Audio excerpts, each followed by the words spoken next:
What's up everybody, AnimeX here, and in this video, I'll be adding yet another part into the What If Naruto was in the Anbu series. This is due to you guys, once again, hitting the like goal, so now it is time to raise it. 5,000 likes if you guys want another part, or just basically get a part 7, and 7,000 likes if you guys want another part tomorrow. You guys will probably keep up the streak at this point.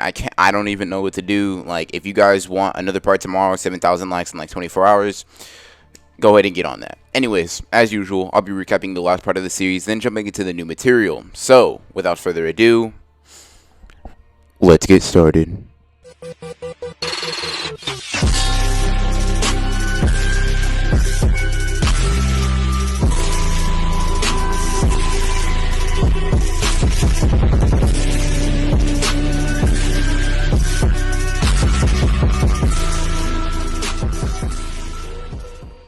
Now, in the last part of this What If, we dealt with Naruto and Sai basically having finished the Shonen exams, with Naruto being taken to Sasei Hospital, and basically Naruto and Sai were given a mission by Danzo. This mission had 3 objectives. It was to kill Itachi, kill Orochimaru, and retrieve Tsunade.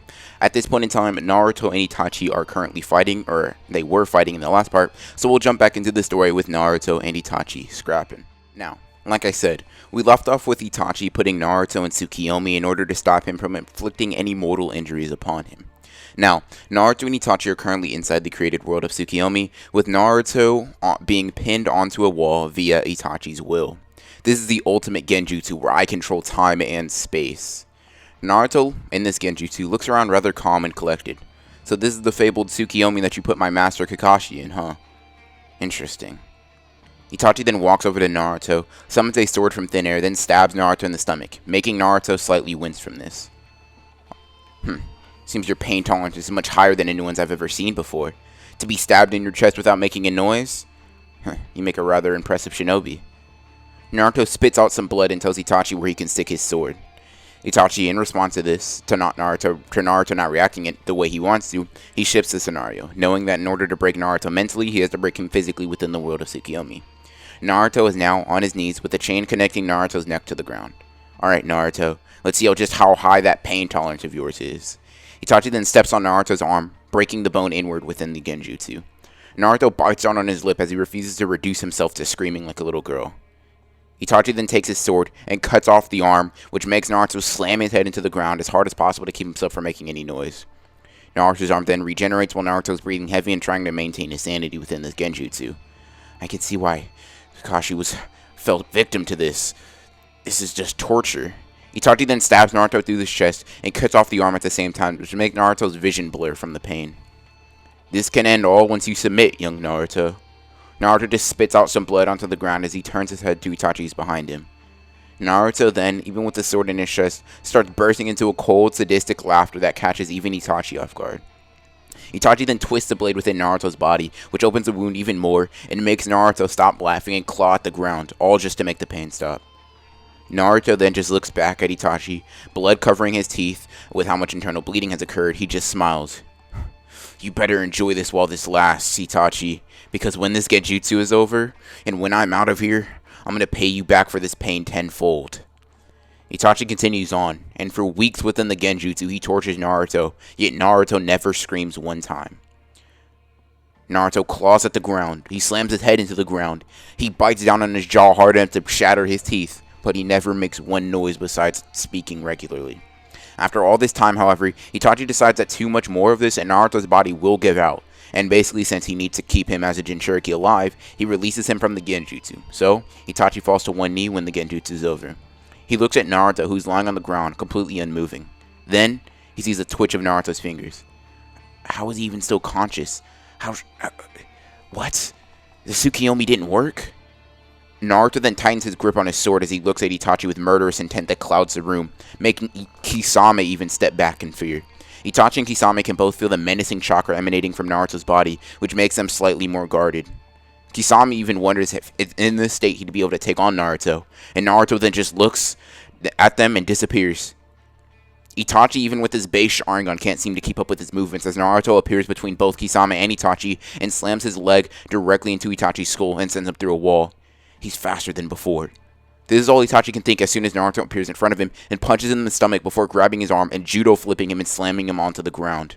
I told you, Itachi, I'd pay your pain back. Naruto then stomps on Itachi's chest, which makes him cough up blood, and when Itachi hits the ground, he knows that in his weakened state, the Mangekyo Sharingan might be the only way to keep up with Naruto's movements. So, he activates it. This kid is using Akubi's chakra subconsciously, multiplying his chakra and his speed exponentially. If this continues, I may even have to resort to using the other ability of my eye. As Itachi is thinking about all this, Naruto is rushing at Itachi full speed, swinging his sword hard enough to kill him, along with Kisame if he was in the way, but Itachi is able to dodge using the advanced and basically analytical sight of the Mangekyo Sharingan.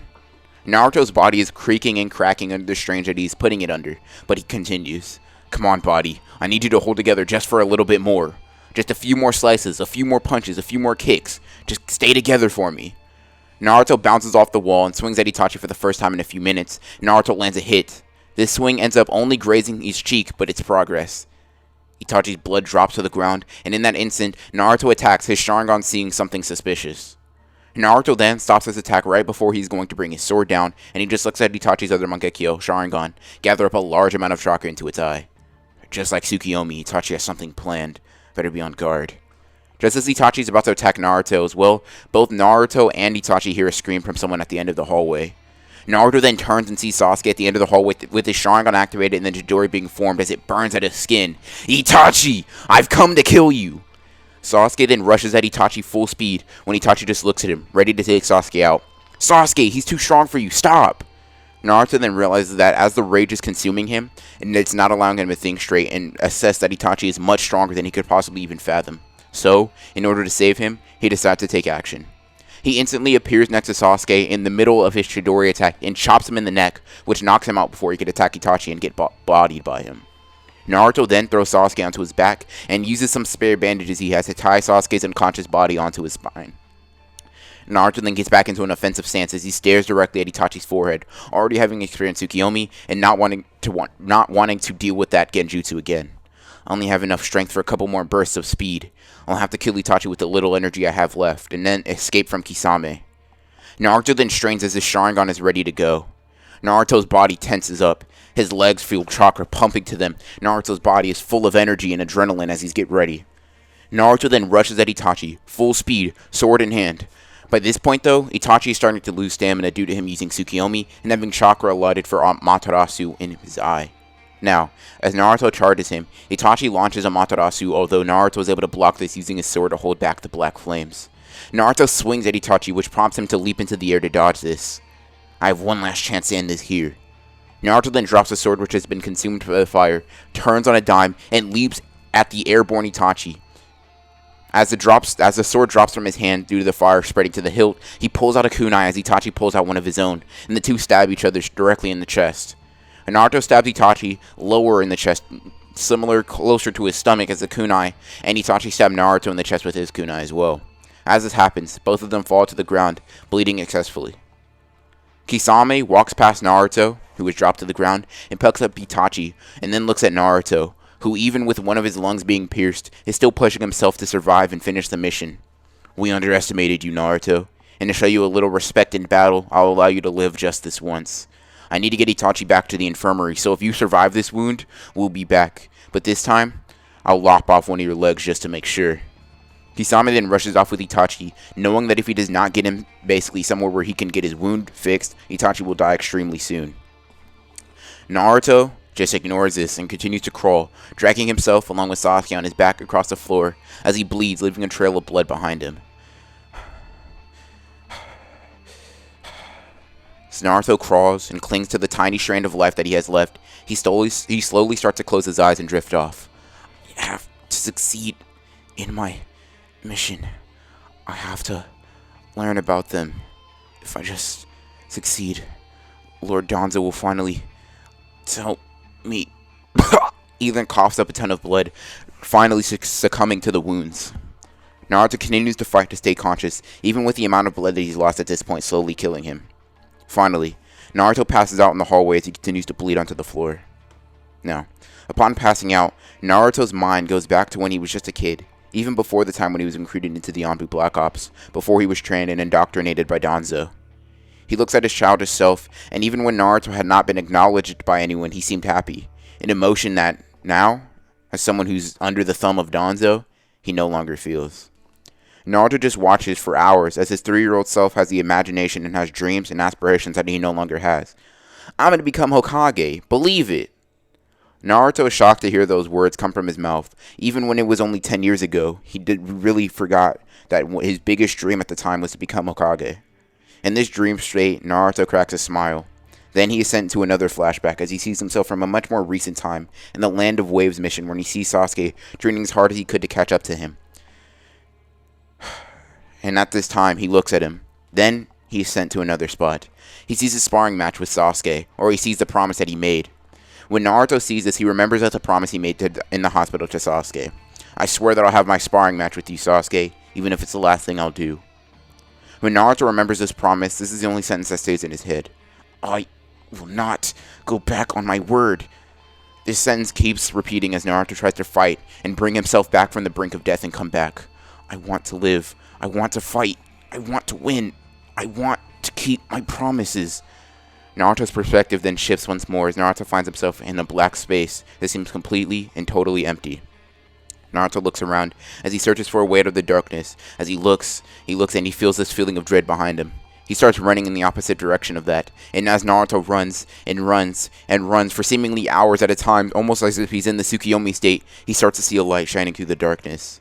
And Naruto charges to it, grabs onto it, and leaps into it until he reaches it and opens his eyes once more. When Naruto finally opens his eyes, he sees a light shining into his eyes, making his pupils dilate slightly. Naruto, after realizing that he didn't die, looks around to find himself in fresh bandages and not bleeding on the floor at the hotel at the moment. Naruto looks around, trying to gain his bearings, and finds himself face to face with a final target, Tsunade, the third member of the legendary Seinen, and the one to be fabled the best medic on Earth, along with being one of the physically strongest people on the planet. Naruto sits up rather abruptly, which makes the wound on his stomach reopen slightly as he starts to bleed again. Tsunade tells Naruto to lay back down, although Naruto continues to look around for Sasuke. Sasuke? Where did Sasuke go? Tsunade tells Naruto to lay down. Naruto, your heart had been stopped for over 10 minutes. It's a miracle that you're even alive. Don't push yourself too hard. Naruto ignores this and tries to get up and sees the whole world spin for a second as he collapses onto his hands and knees. Looks like I haven't fully recovered from that fight with Itachi. Sasuke walks around the corner with more bandages and water when he sees Naruto, while not okay, is at least alive. Sasuke then walks over to Naruto and picks him up to his feet. Thank you, Sasuke. Naruto is then punched in the stomach by Sasuke and drops to his knees, which makes him start bleeding through the bandages again. Tsunade and Sai step in front of Naruto to protect him from Sasuke, who seemingly is angry for some reason, but Naruto struggles back to his feet, tells them to move, and looks Sasuke in the eye. Sasuke then speaks, although Naruto can already tell how this conversation is going to go based on his eyes. Naruto, why did you stop me? I was going to kill Itachi and finally get my revenge. Sasuke then grabs Naruto's shirt and brings him closer. I was finally going to avenge my clan, Naruto, and you stopped that from happening. Naruto just grabs Sasuke's shirt as well, and he looks into his eyes. Sasuke, you're more of an idiot than I thought. He then headbutts Sasuke, knocking him to the ground. If you think that you could kill Itachi at your current state, you are nothing but a fool. Even I couldn't kill Itachi at full strength, and you couldn't even touch me in my current state. Sasuke grits his teeth and looks at Naruto. I could have done it, Naruto. I could have killed him. Why did you stop me? Naruto then picks Sasuke up and flips him onto the ground, pinning him to the ground. Sasuke, you idiot. I'm not going to simply let you throw your life away. You weren't strong enough, and I wasn't strong enough to kill him. Accept that and move on. Sasuke then pushes Naruto as he turns his back to him. I bet you think that revenge will help me, or that I shouldn't give in to my bloodlust for that scum, or maybe even maybe that I can't get strong enough to do what I've been doing. Naruto then just sighs as he grabs Sasuke's arm, trips him after Sasuke gets up and pinning him to the ground once again. Don't be an idiot, Sasuke. You're smarter than that. I don't care if you want revenge against him. I don't care if you want to kill him. Just don't let your anger consume you and make you make bad decisions. Why would I tell you not to kill someone when all I've been raised to do is kill and murder? Do you think I care? You just need to get stronger before attacking Itachi once again. And if you can't do that, I'll have to make sure to stop you over and over. Because right now, Sasuke, he leans closer and gets to him. You're far too weak to even touch your brother. Naruto then gets up and lets Sasuke get up. Sasuke just looks at Naruto and says that he's going back to the village. Sai, take Sasuke back to the village. I'll finish the rest of the mission myself. Sai then hesitantly nods, but understands that Naruto needs to handle this, and walks off with Sasuke. Naruto then turns to Tsunade. Lady Tsunade, has Orochimaru approached you and requested that you heal him yet? Tsunade nods hesitantly as Naruto starts wrapping himself up with fresh bandages and he starts explaining. I'm sure Sai already requested that you help the village, and considering the fact that you are here helping me and kept me alive says that you are considering it. I know that Orochimaru was once your friend, Princess Tsunade, but I need you to assist me in killing him. He has killed Lord the Third. He killed Hiruzen, your master. Tsunade nods. I know, and I'm willing to help. Naruto then explains his full plan as he tightens the bandages on his body. Tsunade nods agreeing to this plan, although she says that she will only do this and head to the village, but she will only do this on a probation basis. She's not committing to anything, and she's definitely not going to become Hokage. That's fine. Jiraiya's already going to become Hokage, so all I need you to do is go to the village and heal up some of my friends. Naruto nods accepting these terms, and the plan is soon put into action. Days later, after Naruto gets time to recover, Tsunade meets up with Orochimaru, saying that she'd heal him. When she goes to heal him, she places her hands on Orochimaru's arms and places a curse seal that Naruto had given to her to put on Orochimaru, which should keep him paralyzed for about 2 minutes. Instantly, she leaps backwards away from Orochimaru, Kabuto, and a new person, Kimimaro, who at this point is here to guard Orochimaru as Naruto charges. Naruto starts weaving hand tools as he charges Kimimaro, who he can't seem to pierce with any of his weaponry. I've been waiting for a rematch, Kimimaro, but I'm sorry, I can't play against you too much this time. You'll just have to deal with watching your master die. Naruto then dodges Kimimara's initial stab from his bone and grabs his neck, then choke slams him onto the ground. As soon as this happens, Kimimaro tries to get up, but realizes that in this instance, Naruto placed a curse mark that is different from Orochimaru's that Danzo similarly uses in order to keep him restrained. Kabuto appears in front of him, basically trying to protect his master, but Naruto rushes straight past him after punching him in the stomach to bring him to his knees. Kabuto, you're far too weak to deal with me. He then kicks Kabuto in the face, which sends him into a wall, and knocks the grapple onto him. Then finally, Naruto sets his sights on Orochimaru. Naruto pulls out a kunai and rushes towards him at full speed. You may have survived our last encounter, Orochimaru, but this will end it all. Naruto then slices at Orochimaru's neck, which separates his head from his body. It's not over yet. He then spins around, weaves dozens of hand seals within a matter of seconds, and launches a fireball at Orochimaru's head and body, which burns it to a crisp. After this, Naruto takes one deep breath and lets out a relief sigh. Alright, Princess Tsunade. It's time we go home. And that, everybody, is where I'm going to end part 6 to the What If Naruto Had the Anbu series. Now, I hope you guys did enjoy this part. I don't know, based on the recording, if it's going to be shorter than usual. But if it is, I apologize. If it isn't, disregard that. Anyways, I do hope you guys enjoyed the video, as you guys usually seem to do. And if you hit the 5,000 like goal, which I know you guys will, you will be getting another part, period. But if you guys hit the 7,000 like goal, then, yeah, you get another Anbu video tomorrow as well. Also, guys, just wanted to let you know, I'll probably just start working on part 7, because who needs sleep when you can hit like goals, right? Anyways, I'll leave links to my social media and all that kind of stuff down below in case you want to interact with me on a more personal level.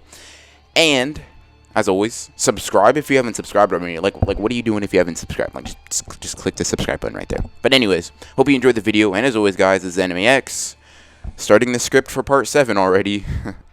Signing off.